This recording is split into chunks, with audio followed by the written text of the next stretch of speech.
La voz del Pitic, una voz ciudadana.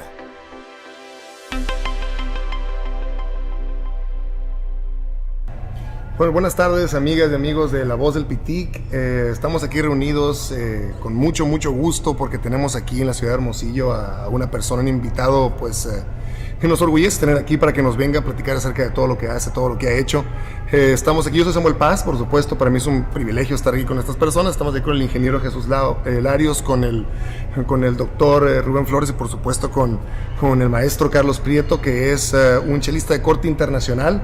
Ha escrito 11 libros, ha grabado más de 100 obras que se escuchan alrededor del mundo y, como les decía, estamos honrados de tenerlo aquí en la ciudad de Hermosillo porque el día de hoy, lunes 5 de noviembre, en punto de las 19 horas, en punto de las 7 de la tarde, nos va a estar presentando su nuevo libro. Es entrada libre el evento para que vayan y escuchen, para que vayan y estén presentes en los comentarios y presentación del mismo autor.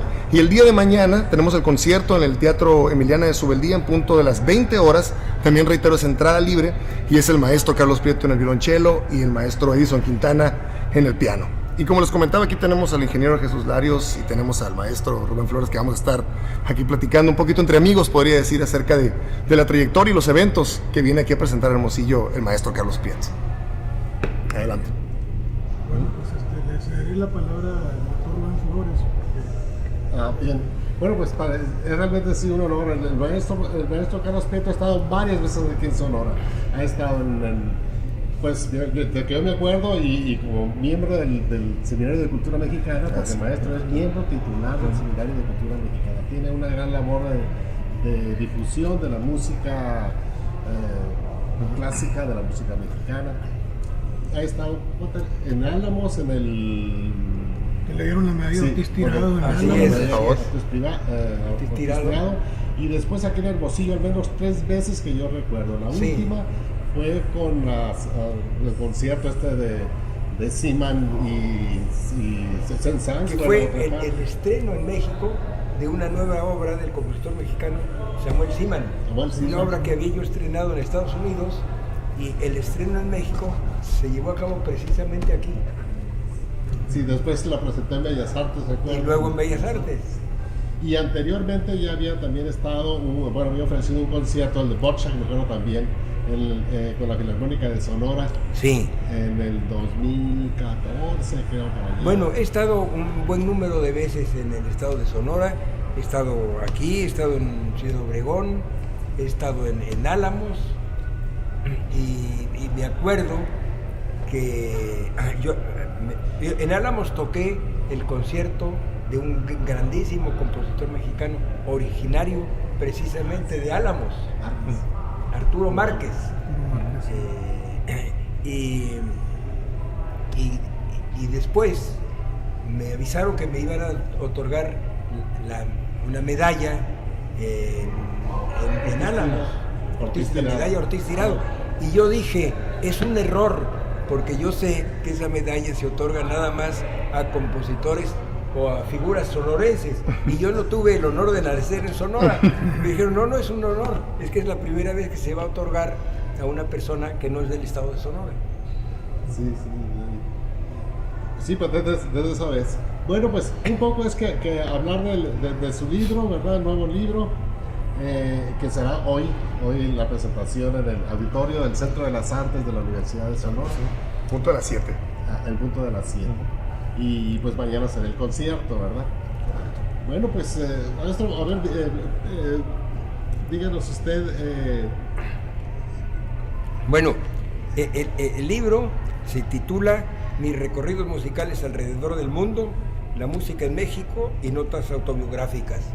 Y la primera parte se refiere a la música en México desde la era prehispánica, porque hubo un repertorio importante prehispánico de músicos muy poco conocidos, de los que hablo en este libro, e instrumentos que sobreviven prehispánicos también. Luego, desde 1924, que se creó la primera escuela de música del continente americano cerca de la Ciudad de México, pues México ha tenido una riqueza musical extraordinaria y yo la calificaría sin duda como la riqueza más importante del continente americano, incluyendo Canadá y Estados Unidos y hasta Argentina y Chile.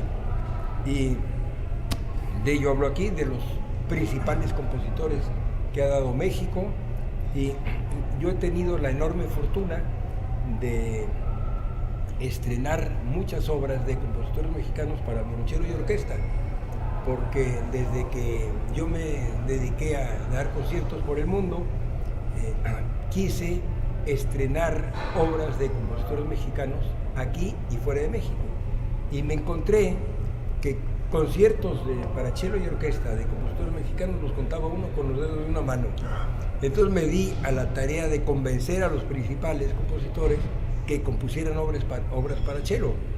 Y pues después de que 30 o 40 compositores se interesaron y compusieron conciertos para cello y otras obras, ya amplié este trabajo a América Latina y luego al resto del mundo, y llevo estrenados un poco más de 100 obras nuevas para cello y orquesta.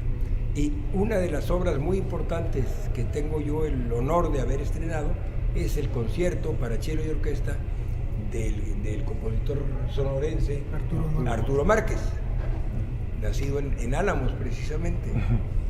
Sí, que recibió también la medalla, ¿no? También la recibió después. Sí. Pues, Sí. y también la Milena Sobeldía. También. Sí, Sí, sí. antepasado. Sí, creo que sí. Entonces a eso más o menos se referiría la parte de notas autobiográficas del libro. Entonces, eso se refiere a las notas autobiográficas, sí. Y la música en México, es lo que dije, y luego hay una larga sección del libro que se refiere a mis recorridos musicales alrededor del mundo y los múltiples conciertos que di en la República Popular China desde 1987, apenas 2 o 3 años después de la muerte de Mao Zedong. Y durante la era de Mao Zedong estuvieron 10 años prohibidas las ejecuciones de cualquier tipo de música occidental y música china. Entonces el nivel de los músicos chinos bajó de una manera extraordinaria, y yo tuve ocasión de que me invitaran a dar clases maestras en conservatorios de China, y a los jóvenes chelistas que conocí, pues me di cuenta que tenían un nivel bajísimo, pero tenían tal entusiasmo que yo pronostiqué, y es uno de los pocos pronósticos que han resultado ciertos, que pronostiqué que en poco tiempo el nivel de los músicos en China aumentaría de una manera extraordinaria. Hoy China es el principal productor de pianos del mundo, y es uno de los principales productores de violines, de violonchelos, y hay excelentísimos músicos nacidos en China. Luego hablo mucho de mis contactos primero con la Unión Soviética y luego con Rusia, porque pues ahí tuve yo la oportunidad de ir en muchísimas ocasiones. Conocí mucho al compositor Dmitri Shostakovich, conviví con el grandísimo compositor Igor Stravinsky. El único viaje que hizo después de 50 años de ausencia de su país natal, a Moscú y a Leningrado, y hablo de los conciertos que he dado pues por toda América Latina, por supuesto por todo México. Sonora tiene un papel muy importante en el libro, y los compositores sonorenses, y los conciertos por Europa, por Asia, por la India, por muchos otros países. A eso se refieren mis recorridos musicales alrededor del mundo. Y claro, los que ha hecho por todos los estados de la República. Ah, claro. Que son esos sí por centenares. Sí, por ¿no? supuesto. Y naturalmente en este libro hablo mucho del Seminario de Cultura Mexicana, y hablo mucho del Seminario de Cultura Mexicana de Sonora, y el honor que he tenido de que me hayan invitado aquí un buen número de veces, que para mí ha sido siempre interesantísimo. Y ahora me dan la grandísima noticia de que me van a dar la medalla Emiliana de Subeldía, compositora que admiro muchísimo y pues para mí es un honor enorme. Sí, ahora nos acaban de comunicar la presidenta de la fundación. Felicidades. La decisión que tomó la fundación, ¿verdad? No, sí, va a ser una gran cosa. Eso va a ser el año próximo. El año que entra. Durante las fiestas del Pitic hay una ceremonia especial y un concierto especial donde se entrega esta presea, ¿no? Es muy bien. Y las fiestas del Pitic son definitivamente, yo creo que la presentación artística o el cúmulo de artistas o digamos el escaparate de arte más grande que tenemos aquí al menos en la ciudad de Hermosillo, pues en el estado de Sonora también, ¿no? Así es. Sí, finales de mayo, más o menos, así es. Ingeniero, me platicaba una historia muy chusca, ¿no? Acerca del cello. Sí, me estaba reservando para más adelante, después de que se hable también del concierto de mañana. Pero hablando de las aventuras de un violonchelo, lo que le sucedió al violonchelo, a usted y al violonchelo cuando quería sacar el boleto en el mostrador de una línea aérea, ¿no? Sí. Bueno, el violonchelo siempre viaja a mi lado en un asiento en nuestro país de aviación y siempre va en un asiento al lado de la ventana. Si hay alguna emergencia, para que no bloquee la salida del aire. Y hace unos años tuve unos conciertos en Nueva York y luego en Boston. Y me compraron un boleto para mí y un boleto para Chelo Prieto, para Miss Chelo Prieto. Y llegué al aeropuerto de La Guardia a tomar el vuelo a Boston. Y me dijeron, aquí está su boleto, señor Prieto, muy bien. Pero no vemos a la señorita Chelo Prieto. ¿Dónde está? Le dije, pues está en ese estuche. Entonces sonríe y dijo, se trata de un violonchelo. Muy bien, pues le vamos a dar su boleto, no hay problema. Pero dígame por curiosidad, ¿qué edad tiene mi Chelo Prieto? ¿Qué edad tiene este violonchelo? Y dije, pues oiga, este violonchelo está por cumplir 296 años. Y entonces vi que la empleada ponía a escribir unas cosas. Y me dijo, bueno, entonces le vamos a dar a mi Chelo Prieto el descuento de la tercera edad. Quizá aquella otra anécdota en Rusia, ¿no? En un lugar donde no contaban los pasajeros, ¿no? Con los boletos. Sí. Y faltaba uno. Pues. Faltaba uno, que era mi Chelo Prieto. Y finalmente, pues, nos dieron el boleto para mi Chelo Prieto. Y como era un vuelo muy largo a Siberia, nos sirvieron una comida. Y sirvieron una comida para mi esposa, una comida para mí, y trajeron un pollito, por cierto, malísimo, para mi Chelo Prieto. Entonces yo le dije a la empleada de Aeroflot, le dije, mire, me garantizo que mi Chelo Prieto no va a comer. Y bueno, pues que tiene derecho, no va a comer. Me han pasado toda clase de aventuras a la señorita Chelo Prieto. No lo dudo. Algunas de ellas las comento en este libro. Ahora que mencionó los viajes a China y las presentaciones que ha hecho, las conferencias magistrales, ¿no? China, aparte de que estuvo aislada mucho, cuando menos del mundo occidental, ¿no? y de buena parte del resto del mundo durante muchos años, tiene una música diferente, creo yo, a la occidental, digamos, ¿no? Sí. ¿Qué ha sucedido ahí con eso? ¿De qué se deriva el que tenga esa música?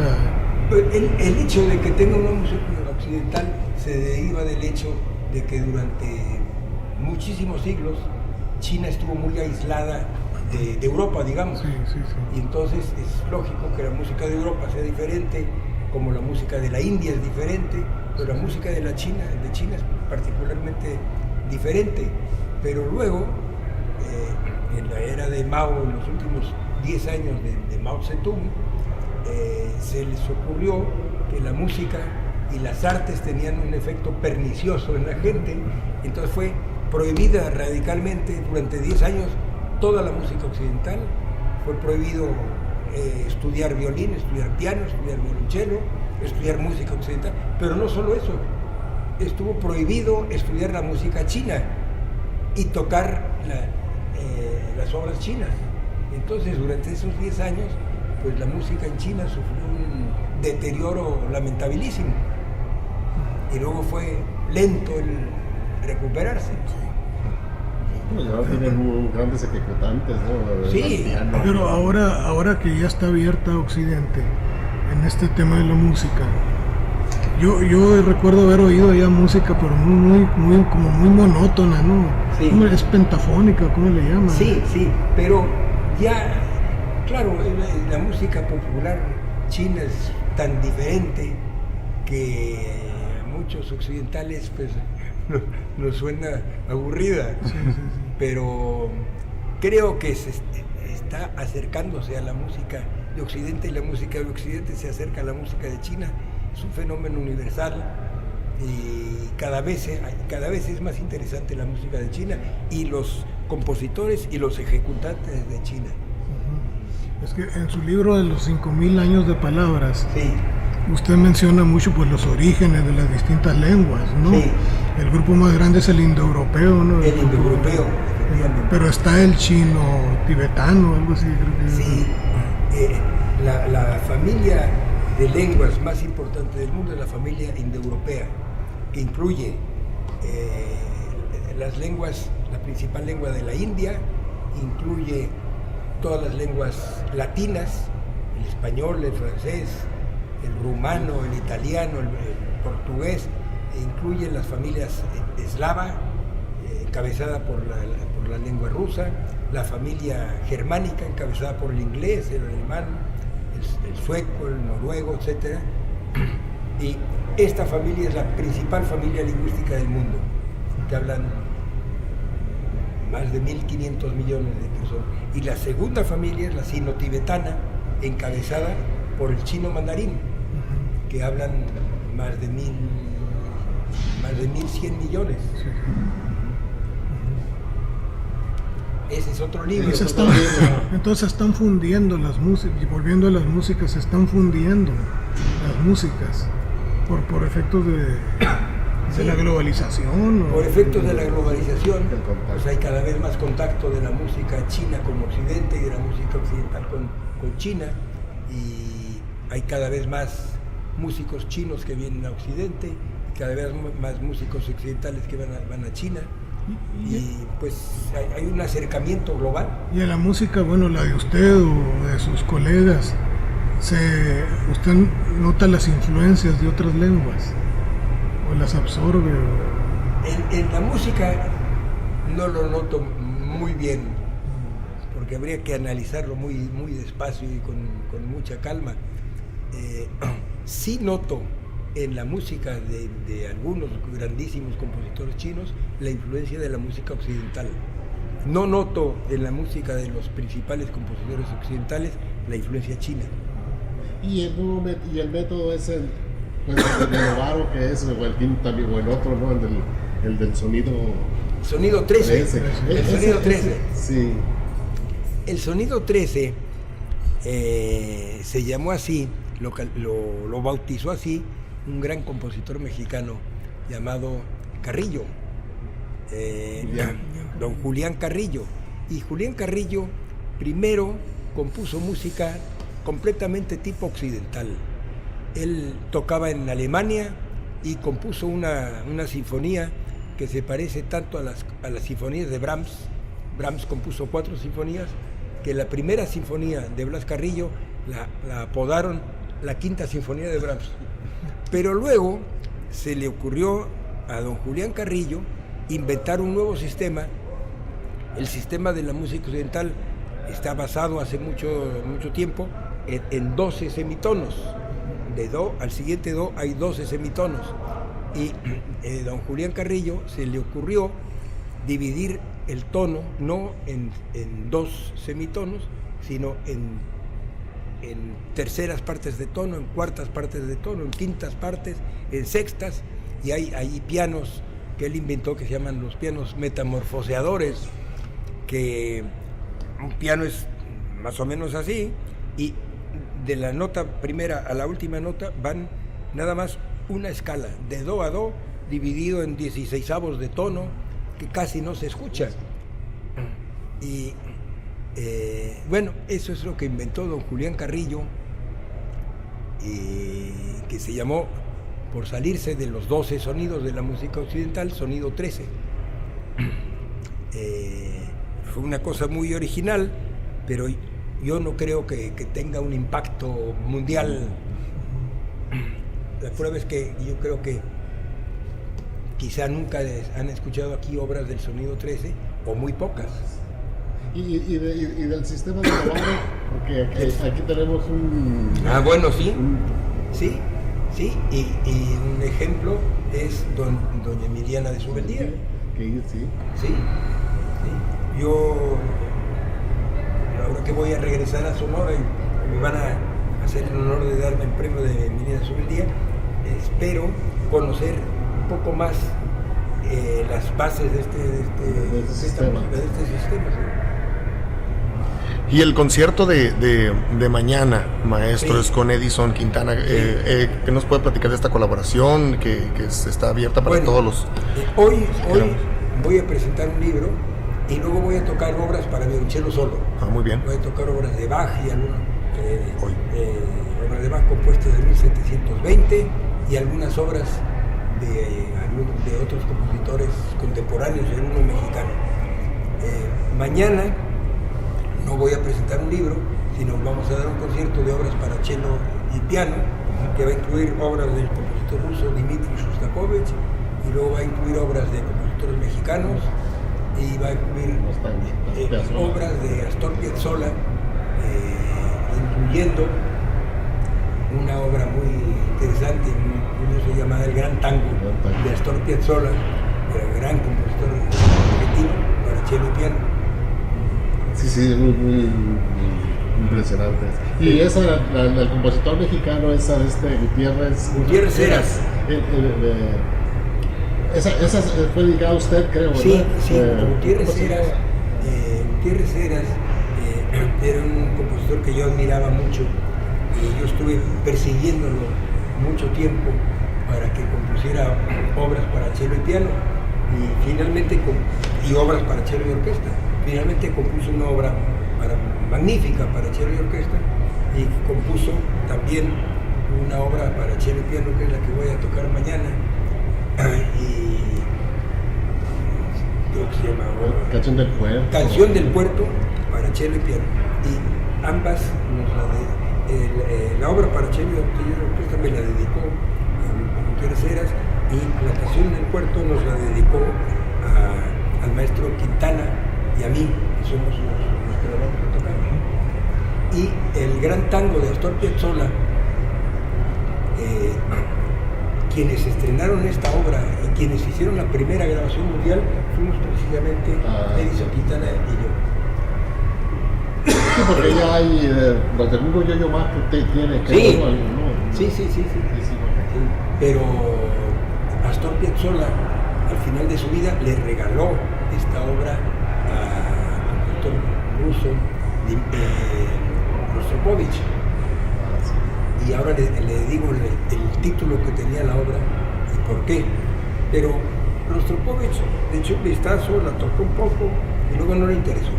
Entonces la primera grabación la hicimos Edison Quintana y yo en Inglaterra y luego hicimos una grabación en Estados Unidos. Y la obra, primero, cuando salió de la pluma de Astor Piazzolla, se llamaba Tangazo. Y quiso él que alguna editorial argentina la publicara y no encontró ningún interés. Y luego intentó en el país vecino, en Brasil, y nadie se interesó. Entonces finalmente una empresa francesa dijo, bueno, yo estoy interesado en publicar esta obra para cello y piano. Por cierto, es la única obra original para cello y piano de Piazzolla. Estoy interesado, le dijeron en Francia, pero no nos gusta el nombre de la obra. El nombre de la obra era Tangazo. No nos gusta, suena muy mal en francés. ¿Qué quiere decir tangazo? Y Piazzolla dijo, pues quiere decir un gran tango. Y pues yo sugiero que le pongamos, que la llamemos el gran tango. Pero en Francia le dijeron, pero el gran tango tampoco quiere decir nada en Francia. Vamos a llamarla Le Grand Tango, que es el gran tango en francés. Y así nació la obra, con un título en francés. Y yo la partitura que tengo, está el título en francés de una obra típicamente argentina. Porque nadie le hacía caso a Piazzolla en Argentina. En una época, hoy es una gloria argentina mundial. Sí, eso va a ser. También la otra es música, es tango también, ¿no? La otra También, obra, esta también. Balada para mi muerte. También es Astor una Piazzolla. obra. Esta es una obra de Piazzolla que el maestro Quintana transcribió para cello y piano. Balada para mi muerte, ¿no? Es una preciosa obra, muy original. Sí, muy bonita. Muy bonita. Sí, tango, ¿verdad? La hemos grabado Quintana y yo. La sonata de Shostakovich la grabé con una pianista en Estados Unidos, pero todas estas obras las grabé con el maestro Quintana. La balada para mi muerte, el gran tango y la canción del puerto De Gutiérrez Cerdas. Sí, porque esta de la balada para mi muerte tiene también letra, ¿verdad? Tiene música, ¿no? Sí, pero el maestro Quintana la transcribió exclusivamente para cello y piano. En tanto que el gran tango, Sí. que aquí no sé cómo se titula, Sí, así está, el en gran francés. tango. Esta obra no tiene letra porque es original para cello y piano. Es la única obra original para cello y piano de Piazzolla. Oiga, maestro, la obra de mañana, el concierto de Sí. Shostakovich, leí por ahí que hay una historia relacionada con usted, ¿no? Y su relación con Shostakovich, ¿no? Bueno, es que yo tuve la fortuna, yo hace una barbaridad de años conocí a Shostakovich la única vez que vino a México. Y a raíz de ese viaje me invitaron a estudiar a la Universidad de Moscú. Y la Universidad Lomonosov. Fue cuando lo invitó el vicepresidente Mikoyan, ¿no? Exactamente. Mikoyan. Exactamente. Ah. Y entonces volví a ver a Shostakovich en Moscú y me interesó siempre mucho la figura de Shostakovich. Escribí un libro sobre Shostakovich. Sí, lo tenemos. Pero Shostakovich fue un hombre que sufrió mucho bajo el régimen comunista y en 2 ocasiones bajo Stalin estuvieron a punto, en 1936 y en 1949, de enviarlo a Siberia, a un destino que quién sabe lo que hubiera sido. Se salvó, pero Stalin le tenía una profunda antipatía a Shostakovich. Y algo sucedió a la muerte de Shostakovich, ¿no? Que Stalin ya era Khrushchev, Era una carta que mandaron, una carta anunciando que un gran comunista había muerto, algo así. Sí, pero también bajo Stalin ocurrieron cosas porque se estrenó una ópera en 1935 de Shostakovich titulada Nuestra Señora de Mtsensk, y tuvo un éxito universal en Europa, en Estados Unidos, en toda la Unión Soviética, y un año después del estreno invitaron a Stalin, más bien dijo Stalin, yo quisiera ver esta obra de bueno, todo el mundo habla, y le invitaron, y entonces le dijeron a Shostakovich, venga usted porque seguramente que lo vaya a convocar Stalin en algún entreacto. Entonces fue y no ocurrió nada. Y en los momentos más dramáticos de la ópera veía a Shostakovich con gran preocupación grandes carcajadas en el palco de Stalin, y gracias. Y finalmente no fue convocado. Y a la semana de esto salió un terrible artículo, un editorial en el periódico Pravda, que era el órgano oficial del Partido Comunista Soviético, en donde atacaban terriblemente al autor de la obra Lady Macbeth del distrito de Psensk. Y poco después se enteró Shostakovich que el autor del artículo había sido nada menos que Stalin. Esto fue en 1936, que fue la primera vez que temió que lo enviaran a Siberia y que quién sabe qué ocurriría con él. Antes de la guerra. Antes de la guerra. Que por cierto que usted menciona, ya estoy recordando que Stalin era un amante de la música y de la ópera, ¿no? Sí. Sí, no era... Siempre que fuera De su modo. Pues, Sí. Y no le gustó la música de Shostakovich y el pobre Shostakovich, quién sabe qué hubiera ocurrido. Y tantas cosas que hizo, los ballet y todas esas que tiene óperas y todo, ¿no? Shostakovich. Compuso Sinfonías. 15 sinfonías, 15 cuartetos de cuerdas,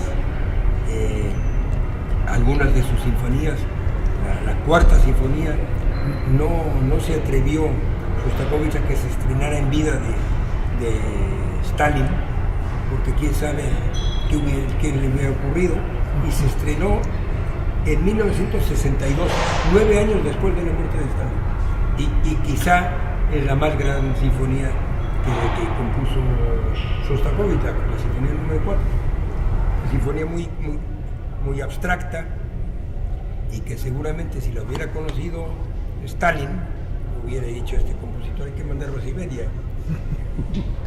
Pero su relación con Shostakovich, fue o sea, tomó cursos, tomó consejos, ¿cómo era la relación, digamos? Mi relación con Shostakovich fue muy curiosa, porque yo, antes de dedicarme totalmente a la música, fui a estudiar Ingeniería y Economía al Instituto Tecnológico de Massachusetts, llamado MIT.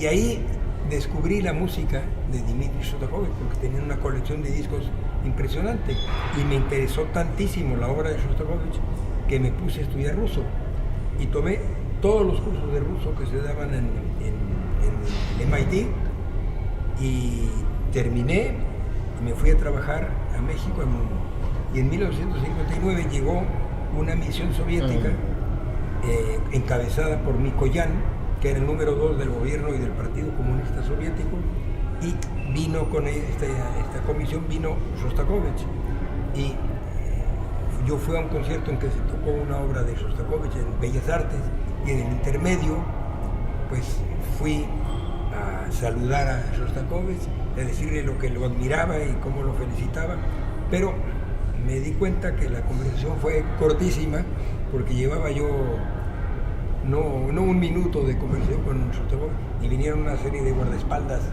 soviéticos a separarnos, porque no querían que Shostakovich hablara con nadie que no fuera de la delegación soviética.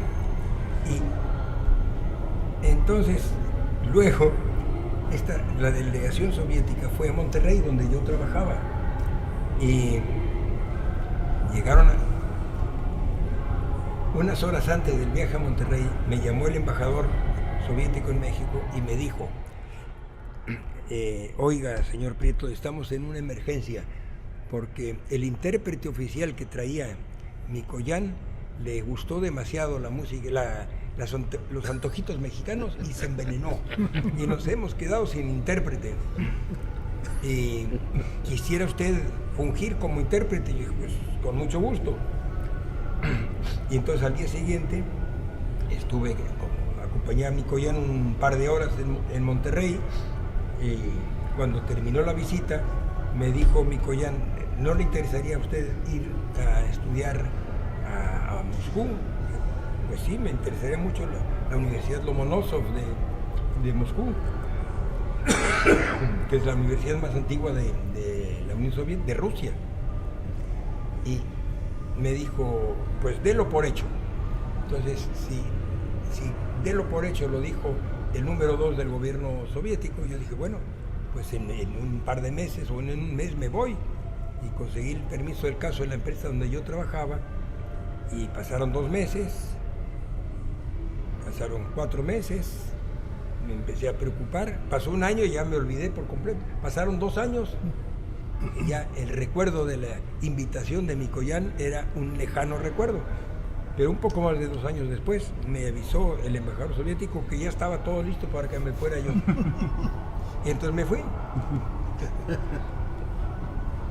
Y en Rusia volví a ver a Shostakovich en conciertos donde se tocaron obras de él, pero siempre era un contacto así un poco limitado, porque siempre estaba rodeado de guardaespaldas.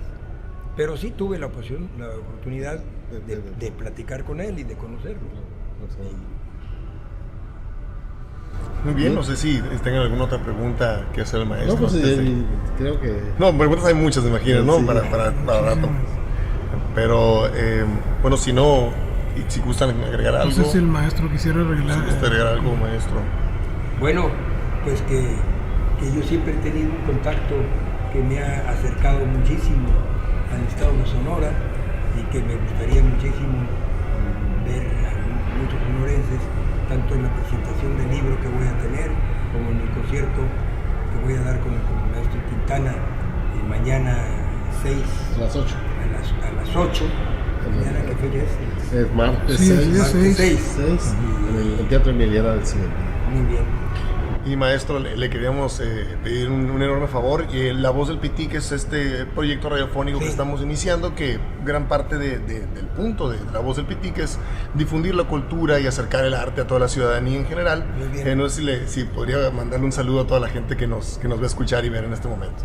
Pues claro que envío un saludo muy cordial a todo el público que escucha este programa y quiero desearle la mayor de las suertes a esta nueva emisora, La Voz del Pitic. Así es. Muchísimas gracias. Bueno, amigas y amigos de La Voz del Pitic, muchísimas gracias por estar en sintonía a través de las redes sociales, a través próximamente de la frecuencia modulada. Le agradecemos infinitamente al maestro Carlos Prieto que nos haya acompañado pues en este espacio y en la ciudad de Hermosillo en general para presentar su libro en unos momentos más. Y por supuesto recuerden que mañana en punto a las 20 horas en el Teatro Emiliana de Subeldía con entrada libre tiene este gran concierto en colaboración con el maestro Edison Quintana. Los esperamos ahí para que recuerden que hay arte, hay cultura, hay mucho que ver y que hacer aquí en la ciudad de Hermosillo y siempre se lo vamos a estar comunicando a través de La Voz del Pitic. Muchas gracias. La Voz del Pitic, una voz ciudadana.